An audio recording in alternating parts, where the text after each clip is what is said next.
Good morning and welcome back to gridXdays Day 2. We had an amazing day yesterday with a huge range of speakers speaking on a range of topics, and we had a lot of engagement from the audience. So thank you a lot to everyone who took part, who engaged in the discussion, who asked questions. That's what this is all about. It's about bringing people together, talking about the hard questions, challenging ideas. So please keep that up today. Write in the chat and the Q&A. So ask your questions there. And yeah, feel free to get as involved as possible. We've got a huge lineup today as well. Lots of interesting panel discussions taking place. And we're kicking it off today with a panel on solar. So we're comparing residential versus large-scale solar power, and we're looking at the challenges in implementing solar power and rolling it out from a regulatory, economic, and a technological perspective. And to do that today, we've got 4 experts joining me on the virtual stage, starting with Wouter Draijer, who's the founder and CEO of Solarmente.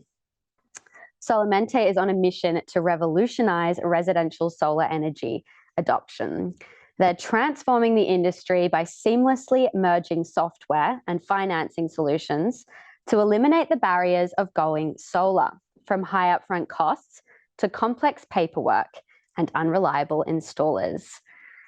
Then we also have Nicola Kleihues, who is the Director of Portfolio Management and Transactions at Vattenfall. Nicola has worked in renewable energy for nearly 10 years. She holds a Master's in Management Engineering from the Technical University of Berlin and works in the Solar and Batteries Department at Vattenfall. Joining her, we also have Catarina Augusto, who is Senior Technical Advisor at SolarPower Europe. She started her professional journey at EREDES, the Portuguese DSO, and has also worked at Alcal Renault. I'm not even going to try that Spanish, in solar PV systems for agro irrigation. Prior to joining SolarPower Europe, she worked in EDSO, the European Electric Power Distribution Industry, where she led the Technology Committee. And then finally, we have Sarah Merrick, the founder and CEO of Ripple Energy. Prior to founding Ripple Energy, Sarah worked in the wind industry for 20 years, primarily in strategy, energy policy, and communications. Her roles included Head of Public Affairs at Vestas and Vice Chair of Renewable UK, the UK's trade body for wind and marine energy. Before I introduce them to the room, we're going to do a quick introductory video introducing the topic that we're going to discuss today. We'll be back in 1 minute.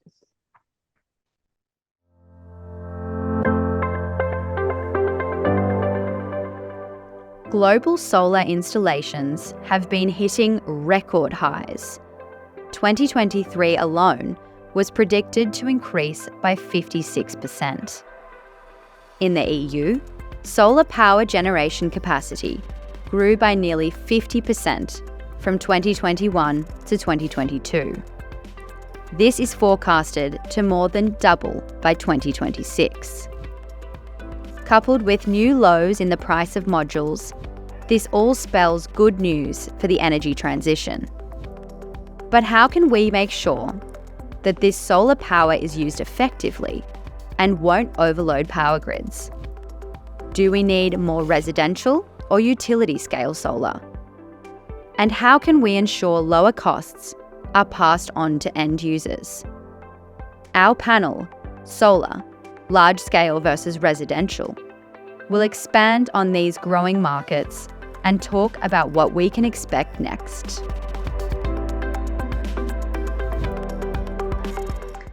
Okay, now we have all of the speakers in the room. So Nicola, Catarina, and Wouter, thank you so much for joining me today. Thanks for having us. Exactly. Happy to be here. Great to hear. So without further ado, let's dive straight into the questions.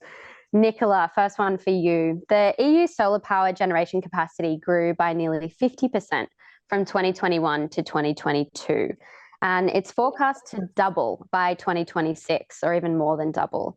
How would you describe the current state of the solar industry in Europe?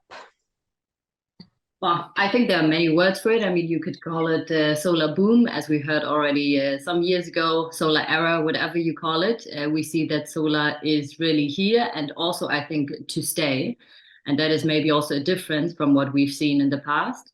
You've mentioned the growth figures, and we expect them to continue. So we expect a robust and continuous growth. I mean, there are many factors driving this, also, of course, on the different levels, EU level, national level, mainly also driven by regulatory changes. But all in all, I mean, with the Repower EU package, we've seen a massive increase of targets, also on national levels. We've seen similar things, for example, in Germany, 215 gigawatt by 2030. Both residential and utility scale solar. So the path is clear. Also, the conditions are very well right now. I mean, that was mentioned in the trailer. Technology. I mean, solar already for a while has been in many countries LCOE leader, but now with the massive decrease in module prices, we've seen, I think, minus 40%, 50% decrease in module prices since beginning of the year. That, I mean, we knew that was a technology where we will see lots of cost decreases, but that is just really impressive. So as said, I expect robust growth and continuous growth.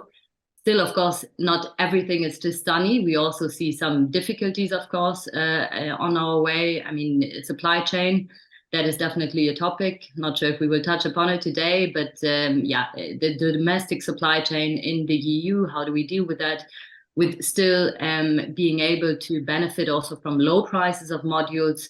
Financing has also been a topic, of course, in recent months, with interest rates being quite high. In general, we already see electricity prices going down again. So it never gets boring, just to mention a few challenges. But in general, I would say, really optimistic. Thanks, Nicola. A lot of really important topics there. I just want to focus a little bit on plummeting prices for solar modules that you mentioned. Catarina, SolarPower Europe released a letter saying that the prices of solar actually dropped by over 25% this summer. Is that a good thing, or does this actually bring new challenges as well? Yeah, thank you, Greta. So it's true. It seems that this summer there was kind of what we call it the perfect storm of market conditions. So it is a situation where you have strong high demand signals worldwide, and this make a strong competition from the different Chinese suppliers to make this oversupply that impacted not just the prices of the panels, but go deeper on the silicon, on the inverters, manners, so the full supply chain. And it is a challenge, but it's a challenge, and we also urge, and we sent a letter to the Commission in order to solve this situation and help Euro manufacturers to go against this low prices crisis. So we had around 7 points where we went from shifting energy of frequency of European PV manufacturers, models, inventors, to establish a solar manufacturing bank at EU level, address inequities and temporary transition and crisis framework, accelerate the adoption of the Net Zero Industry Act that we are working strongly on it. Advance the intent of Impact EU forced labor regulation by banking solar stewardship initiative, enable collaboration between the different member states to support programs in Europe, and then also a balance between oversupply with further boost of demand for solar PV in Europe, so to have more solar PV in Europe itself. Thank you, Catarina. And Wouter, how do you think the energy crisis kind of affected the way people think about solar or their attitudes towards solar power? Before I start answering that, I think we have to give credit to the maker of the video. It's another justification that everybody here on this panel is in the right industry.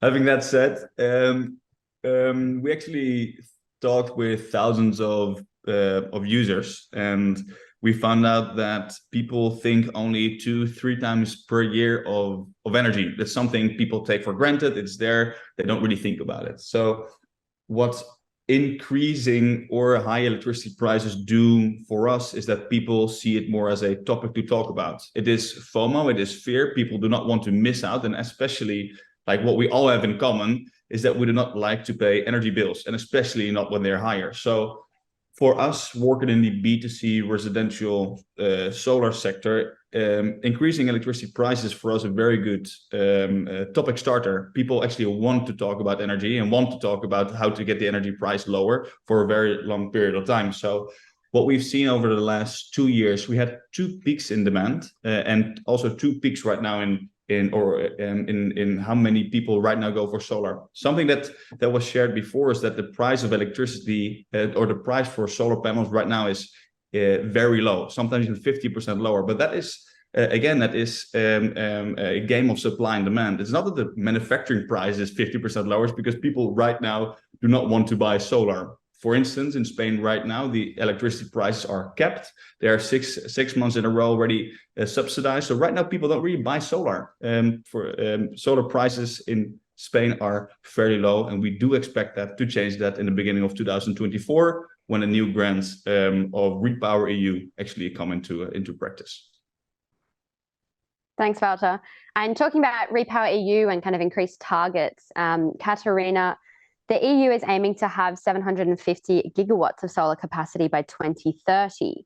On a large scale, this is creating long queues of renewable energy projects. SolarPower Europe recommended how would turning the grid's action plan into a grid flexibility action plan help to ensure that we actually reach this target?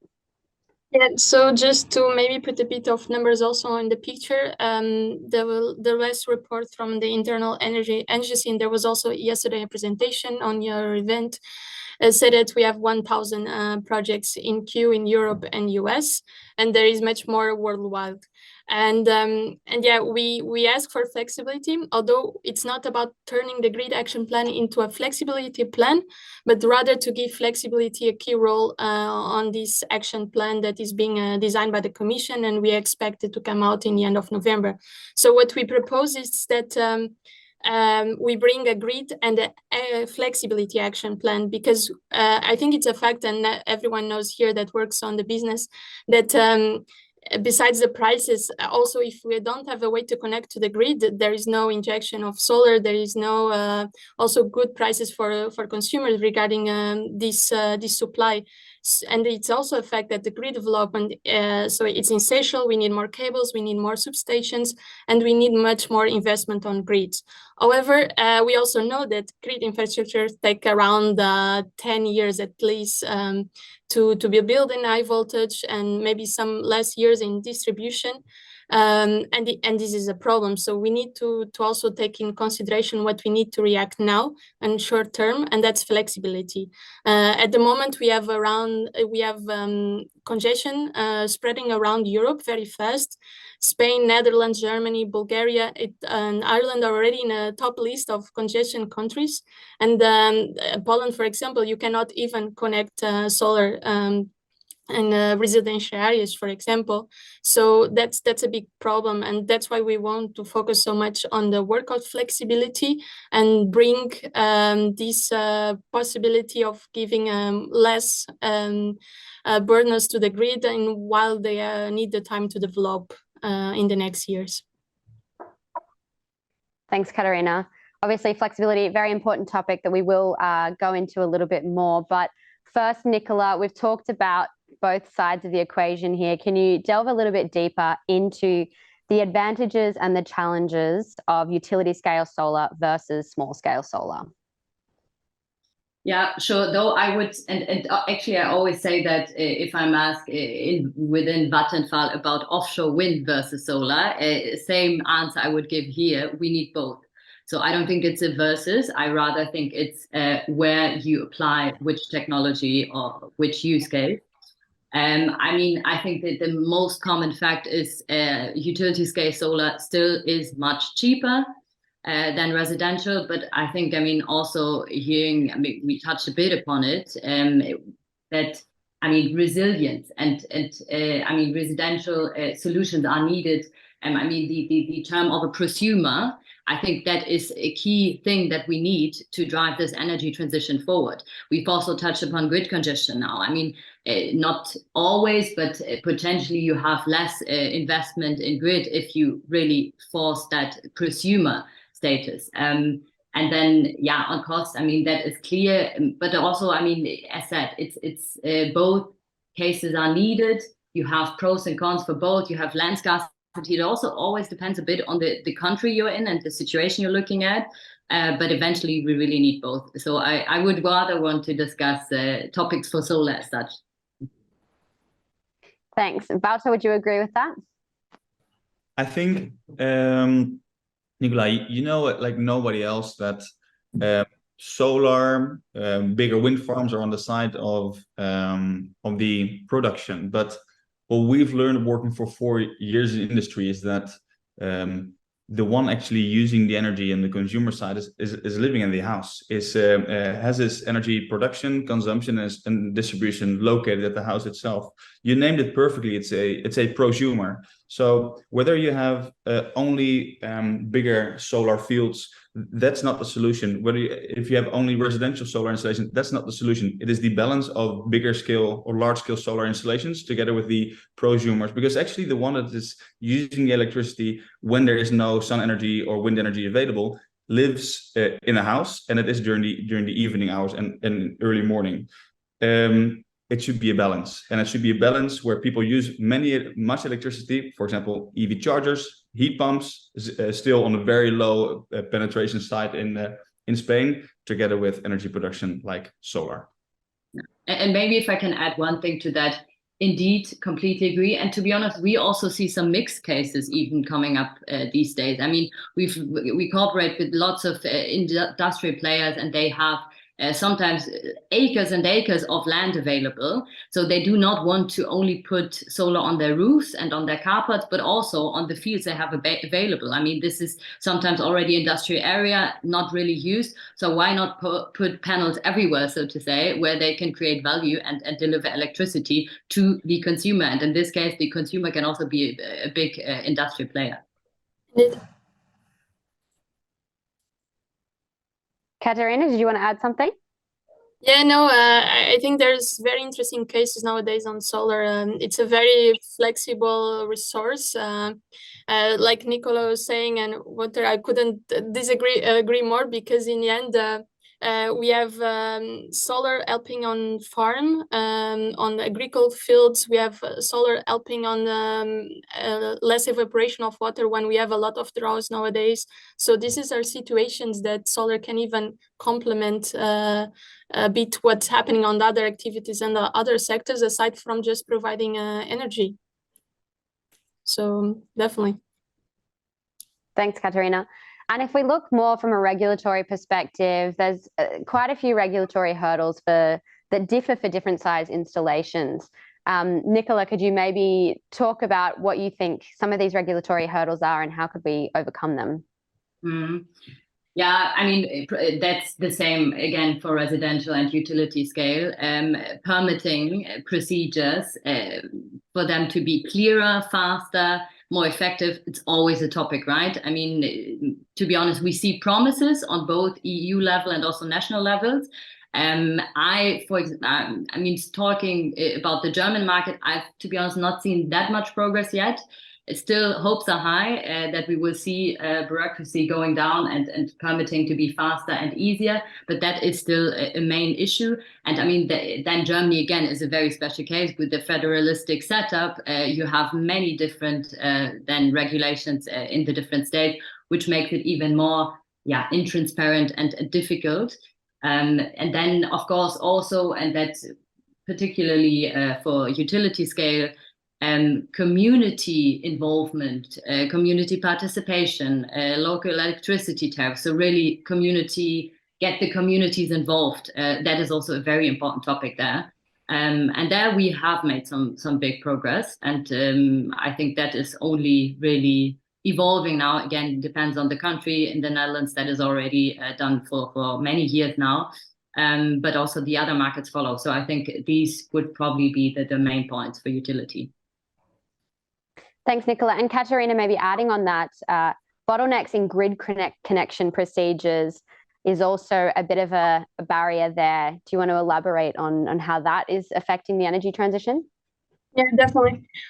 So in the last months, we work together with the electric DSOs to open the conversation and come clear why we have such a big number of queues for connecting to the grid. And we understood that it's taking as a basis the permitting points that Nicola already talked about. Regarding when we go to connect a project to the grid, there is no uniform rules for OEMs in Europe or even at national. So each DSO there have their own rules. There is no clear timelines how the process develops. And there is also the fact that there is not a digitalized process. It's also something that difficults everything, and it makes unclear how they should develop it, and the delays much more. And when you finally think that you're going to achieve, everything goes back. So let's say what we need first is to have a kind of an harmonized national rule book where it's clear the role of each stakeholder on this process. The process itself have every stage very clear to everyone. At national level, there is a clear timeline of each of these stages. Then secondly, when the PV developer is also studying and designing their project, there is the need of a visibility of the grid. So not to arrive to the DSO or to the national regulator and say, look, I want to connect here, but there is no capacity. So this is already something that will make it a bigger queue in the time. And then another point is to having this progress digitalized with a ticking system where you can see how it develops during the time. It's also facilitate and make it everything go faster than nowadays it's happening. So we believe this is the clear points that we need to integrate regarding grid connection. Thanks, Catarina. And just going in a little bit more detail on one point, you said we need a national playbook. Do you think we need a more kind of harmonized policy across Europe, or do you think we need to tailor that to different countries and different needs? So regarding connection itself, we have network codes that are designed at EU level. What this national rule book is, it's more kind of inside national situations that are too specifically to be developed at national level. So it's more to an understanding there, depending on you have your government form, if it's the supposedly system operator that needs to do that connection or the regulator that needs to do. So it's some kind of different small changes that some countries have depending of their let's say structure in terms of political ways and roles. But it's important, and that's a fact, that we need network codes to be harmonized at European level as much as possible. And this is important for our business development, because in the end we just not operate in one country, you're operating in several countries as a company. Mm-hmm. And Wouter, what's your opinion on some of the regulatory barriers for residential solar? I can give you two examples. One in Holland, where I worked in the same sector, and in Spain. We know that there are around 8,000 municipalities in Spain that every single one has different way of applying for a building permit for solar, the legalization after the installation, resulting in more or less 30% of our costs going to the legalization of the product, which is absolutely insane. How it was in Holland is that you register the system, you get your surplus compensation, and you can just install whenever you want. We know that in order to accelerate the energy transition right now in Spain, same as the rest for Europe, you need a very transparent and open way how to apply for building permits and the legalization part. When it comes to energy distribution, I'm of the opinion that it should be regulated in Europe as a whole. But for the residential sector, in solar installations, it should be only focused on Spain itself, because it takes way too much time right now. Thank you, Wouter. And let's talk a little bit more about how we deal with surplus solar. Obviously, solar is inherently intermittent. It's reliant on when the sun is shining. How can we better deal with curtailment, surplus, storage, and ensure that we're really maximizing the use of solar power? Nicola? Yeah, I mean, in general, we already touched upon the right regulatory framework, right? That is very important to enable then the things we've mentioned, a prosumer and all of that. Digitization also, Catarina already mentioned. This is also key. I mean, I saw in Jenny Chase's Twitter feeds, I think she mentioned, yeah, everyone needs a hobby. Go and track the electricity prices, and then during the right times you can actually get it for free. Yeah, it's very funny indeed, but then at the other side, I mean, we want people to be enabled, right? And we don't want the few to spend their hobby on this, but we really want to have transparency and make this easier, and in that way it can stabilize itself a bit, right? So I think this is very important. Then, of course, advanced and cheap technology. I'm talking about batteries, for example, that is crucial. We already have some economically feasible cases today. We, as Vattenfall, we're developing solar plus batteries co-located. Also, that always depends a bit on the country and the regulatory framework you have. But in Germany, this is already a decent case.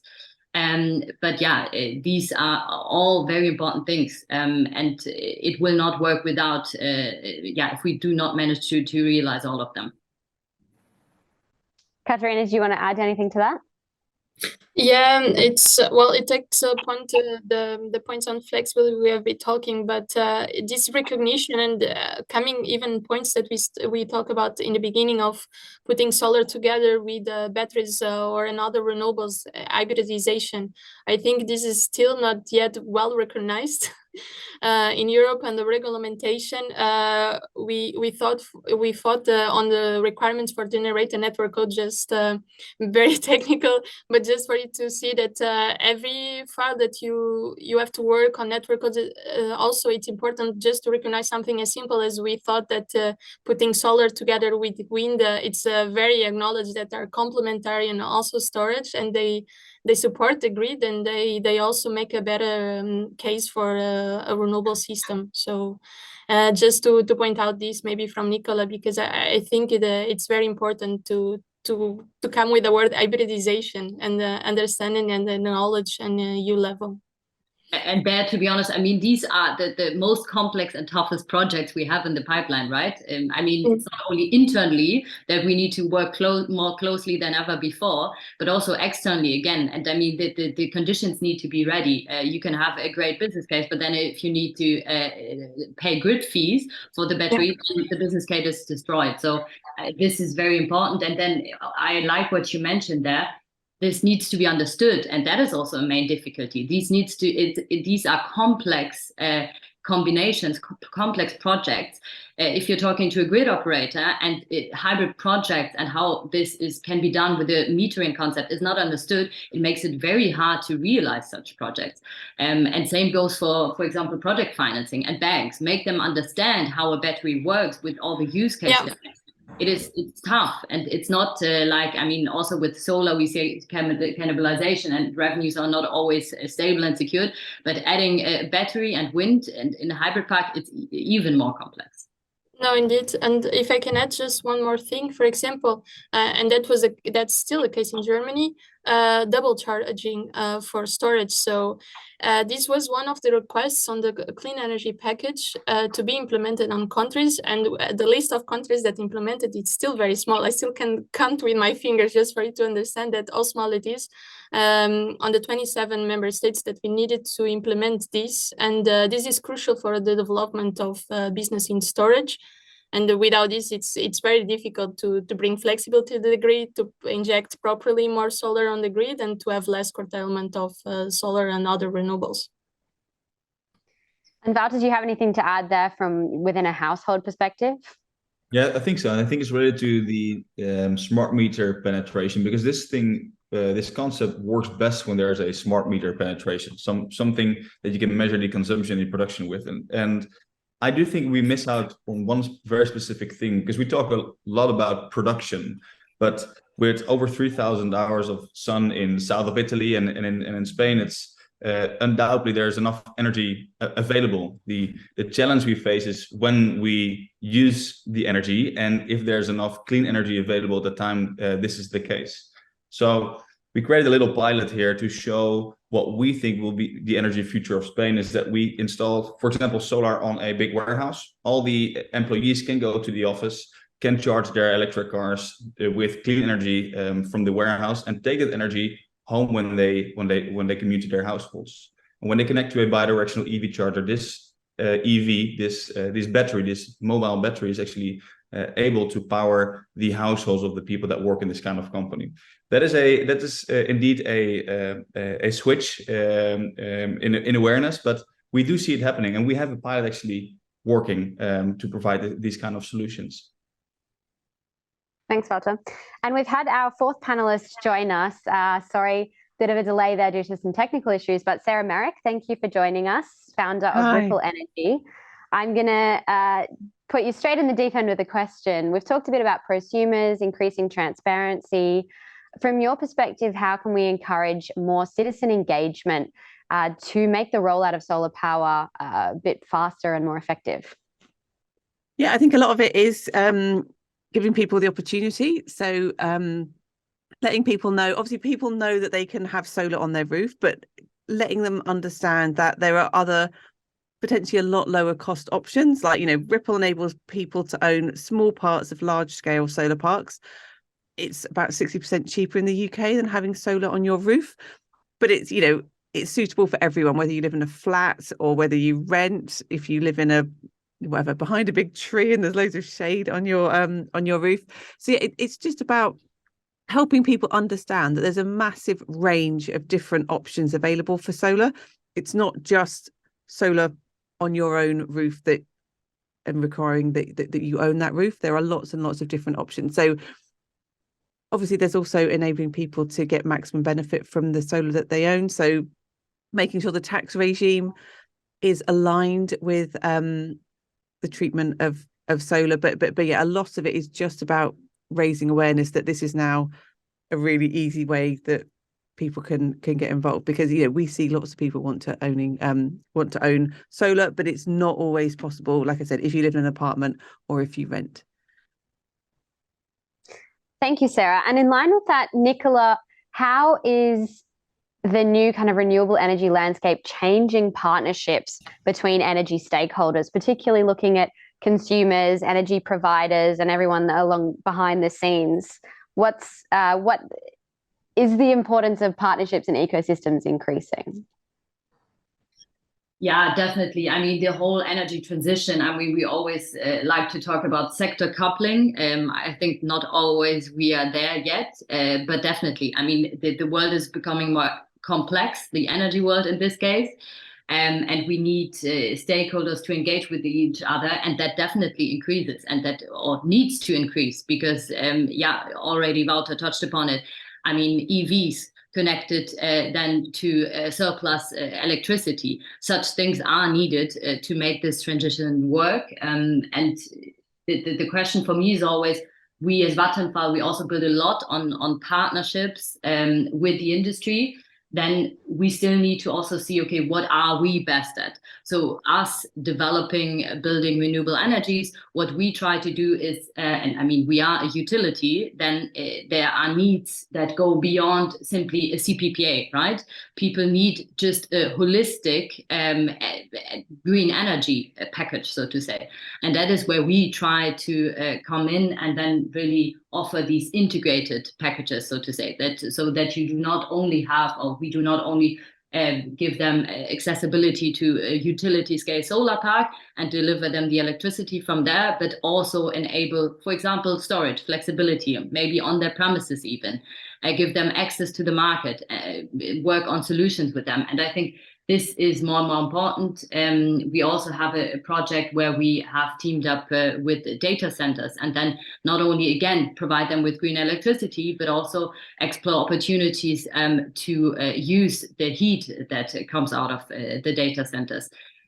So I think going the extra mile, so to say, thinking a bit ahead, okay, how can we deviate from our standard corporations or products that we've worked on, and work on more holistic solutions? That I think definitely is needed and also requested. I mean, again, talking about utility, our customers, they're from our perspective, working on utility scale solar are the big industrial players.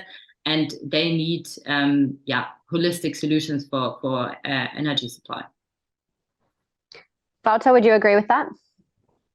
For me, I do see the demand in partnerships rapidly increasing. I can give you an example in Spain, because it's been 8 years, almost 8 years, impossible to install residential solar. There were only energy players available on the market, some only powered by fossil fuels, and the others only promoting green energy. And right now we are in a very crucial moment where we live in a country where the knowledge about solar and sustainability in general is actually very low. So as startups and bigger corporates, is the challenge to grow as fast as possible? I don't think so. I think it's creating awareness where people are educated on the opportunity to go solar, or to contribute positively to climate by driving EVs and having heat pumps. And you do that with partnerships. And we see many companies, smaller and big, combining and actually facing this challenge together. And also in the stage where we are right now. Right now we've been the minesweeper in the energy transition in Spain. We're the first one to register 4 years ago. And right now we're also partnering up with bigger real estate companies and energy companies to actually accelerate our company and the energy transition in Spain. Thanks, Wouter. We've had a question from the audience directed towards Nicola. They say Vattenfall states in an article that balcony solar becomes increasingly popular in the residential sector. How do you evaluate the potential of such applications? Good question. I would think maybe the Wouter can even better answer on that one, because what we're doing in the department I'm responsible for is we're working on utility scale solar.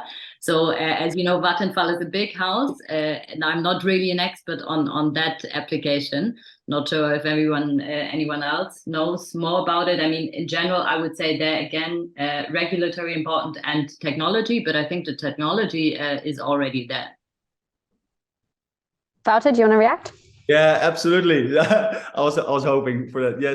Yes, but I can even tell you something what we've learned over the years, and this is related to the adoption, related to the buying behavior. We've seen that people have their 10,000 euros ready to buy solar, but normally they actually want to keep it for themselves. They want to keep their investment, their assets on their bank account to invest in other kinds of assets. Now for solar, you can actually make money from day one. You can only do that when you invested in a lease model. So we came up with a solar subscription, basically a model where we can sell savings from day one. So we raised 53 million earlier this year to accelerate only that.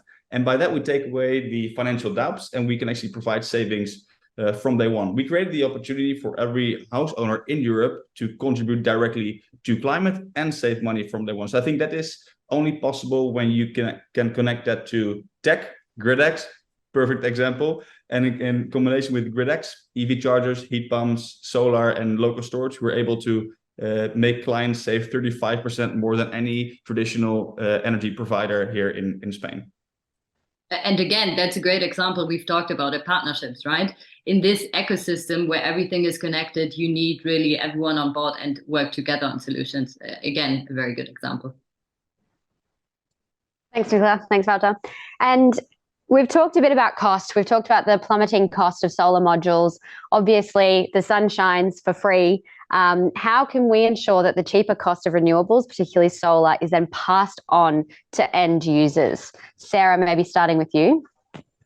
Yes, so we've seen over the last couple of years with the energy price crisis, electricity prices can rocket, and that just feeds through to really high prices for consumers. So what Ripple does, enabling consumers to actually own the source. The cost of generating electricity from a solar park does not change regardless of what's happening in the gas market and with gas prices. So it's really, really important to enable consumers to be part of that ownership mix, and they can then access their solar park, the generation from their solar park at its really low operating cost. And that's everything that Ripple is about, is just enabling consumers to be part of that ownership mix and giving them access to the really, really low cost that solar generates. It's if you're an end consumer without your own source of clean power, you will be vulnerable to whatever the current electricity price is. And we've seen just how vulnerable consumers are. Whereas, our members, it's a wind farm, not a solar park, but, they're set to save nearly £1,000 off their electricity bill this year because they own their own source of low cost, stable price green power.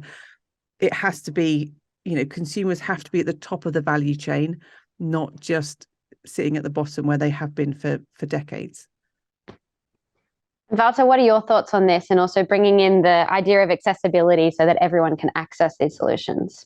Yeah, I was thinking, Sarah, the last weeks were the first time I actually heard about Ripple Energy, but knowing that owning a solar panel, but somewhere else, community is a very strong selling machine for you.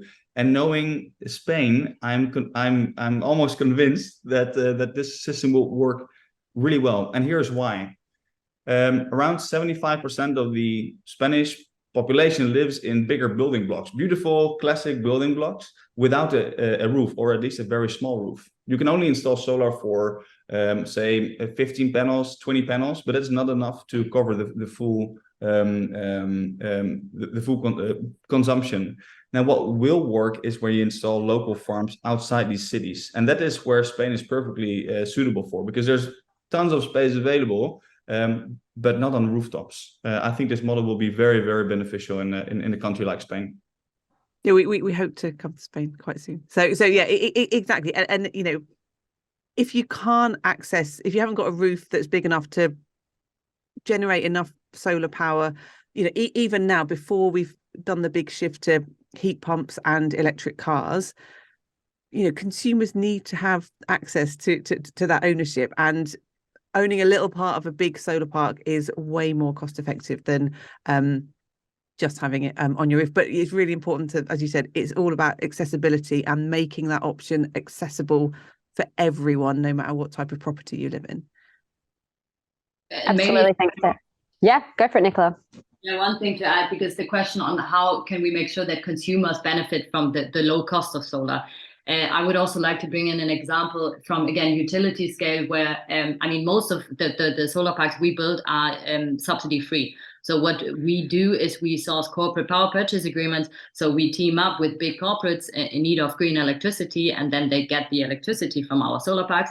And also there, Sarah touched upon it last year, we've seen quite high prices, and normally these CPPAs, these agreements are then priced based on electricity market prices, right? So they're based on this. So prices were last year very high. You could close a very attractive contracts from asset operator perspective. But also there, we went into deeper discussions and partnerships with the off-takers to actually work on a bit of a different model, and not anymore base the price on really the electricity market. But of course, they also benefit from what they see, what happens to modules, etc. So what we worked on is formulas, even where you look into, okay, when we see the cost for solar going down, let also the CPPA off-takers benefit from it. And you could do so also in both directions, right? This is also what we need when we talk about partnerships. We need to share risk, because we are operating in a very dynamic and sometimes unstable environment. So such instruments and such collaboration types, I think, are very important to make sure that we really have a stable growth in front of us. Thanks, Nicola. And we've had a question from the audience. It's going to be our last question, unfortunately. I'll direct it towards Catarina. So talking about partnerships on a larger scale, a viewer has asked, can countries collaborate on large-scale solar projects? And can these partnerships address the challenges of energy security and sustainability? Yeah, thank you for the question. I imagine this is about bringing up the interconnections discussions that have been happening in Europe, outside of Europe. Yeah, interconnections are possible, although it's not the only solution, and it's not something that we just should completely focus on, because let's say doing high transport of energy also implies a lot of losses of energy on the cables. So it's still not there's still some technical issues regarding that. It's not a possibility to take out of the table, but not the only one to to be supported on. Then there is another point that we also understood with the war in Russia, that we should not just be supported by another country, but we should also develop each other's country's energy supply. So it's important to not be let's say waiting for your supply to come all from one country.